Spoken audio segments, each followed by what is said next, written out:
Out 20 to 60 nautical miles until 6:45 p.m. Eastern Daylight Time. At 6:14 p.m. Eastern Daylight Time, a severe thunderstorm capable of producing waterspouts was located 43 nautical Where did this come miles from? west of Anclote Key, moving northeast at 30 knots. Hazard: waterspouts and wind gusts 34 knots or greater. Source: radar.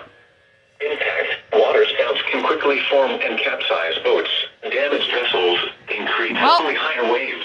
You could call this a required weekly marine warning. Location and wearing life jackets.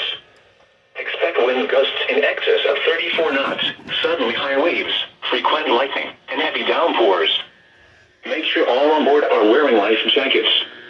The severe thunderstorm will remain over mainly open waters. Move to safe harbor until hazardous weather passes. Thunderstorms can produce sudden waterspouts.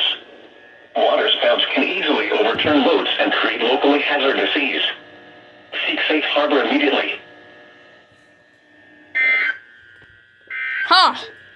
That was, Now for the official national weather that was, forecast issued 2 p.m. Wednesday, wow. March 23rd, That was 2022 for the K. extremely unexpected. Listening area for the following Just playing video games and then this happens. Pascal, Pinellas, and Oak, including the Huh. cities